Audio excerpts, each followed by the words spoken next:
You also wrote in your book, quote, "I always lived by one hard and fast rule. You don't bet on baseball. But for the first time in my life, I was no longer playing baseball."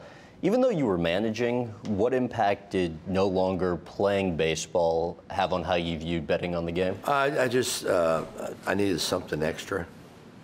I lost the edge of getting those at-bats and being competitive. So, you know, I was wrong, but the best way to be competitive for me was bet on my own team to win every night. How often would you bet on the Reds? Every night. Every night I bet on my team to win. Every single game you played in? Every night that my team played, I bet on my team to win. But why would you do it two times a week? Then you're trying to set a pattern in. Did you ever bet on baseball while you were still playing? No, and that's never been documented. Nope. I didn't need anything then. I didn't need anything extra then. I mean, I think everybody in the world understands that I know I screwed up and I made mistakes. And you may disagree with that, but it's not important for this interview. And maybe you could explain to me where it is, and I'll listen to you. But I don't think it's worth. Well, I mean, I think the part of it that's relevant isn't so much. It's in the book, so anybody wants to know, it's in the book, and you're not going to have any reaction from anybody different today than because, to be honest with you, most people are like me. Get over it. It happened. There's nothing you can do to change it. I didn't break up the Beatles, okay? I didn't shoot JFK, okay? Well, no, after all, though, it is a profile interview and it's part of your life. So how about this? Maybe this is a more fair question. What message would you have to somebody who's presently a gambling addict and knows deep down they want to stop but are unsure how to? Well, first of all, I don't know anything about that because I always thought I was in control. You know, all of a sudden it sounds to me like you're saying I'm an addict. I don't know where you got that at. I mean, well, I mean, because I gambled, I'm an addict in your book. Well, I didn't say I was an addict. I think I could control what I was doing.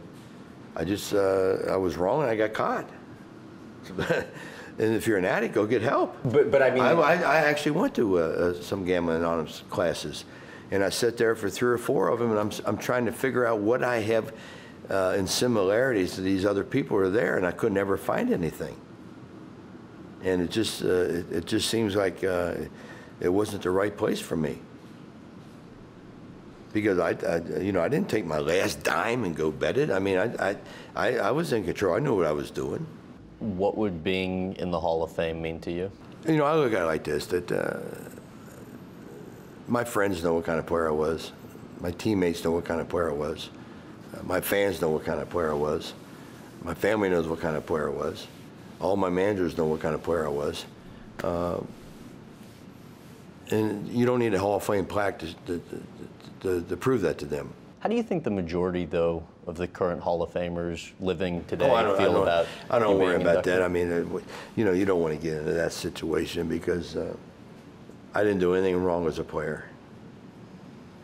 Nothing. The mistake I made was when I was a manager. So it has nothing to do with my playing career. All those 4,256 hits and all those 2,000 runs and everything else I did as a player. And the last time I checked, and I could be wrong, that the Hall of Fame is about stats. I know most of the guys in the Hall of Fame, and there's not a bunch of altar boys up there. If you think that if I went to the Hall of Fame, I'm the only guy there with a skeleton in my closet, I think you're pissing up a rope. How would you describe the place you're at in life now? Oh, I don't know. If I dropped dead tomorrow, I had a real good life. If I had my whole life to go over again, I'd change one thing. I wouldn't have bet on baseball. That's the only thing in my life I'd have changed. I wouldn't have changed my approach. I wouldn't have changed my dedication, anything like that.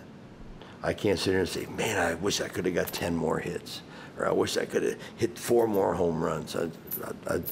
I left it all out there. I left it on the field. I left it all out there. And I think that's what people remember.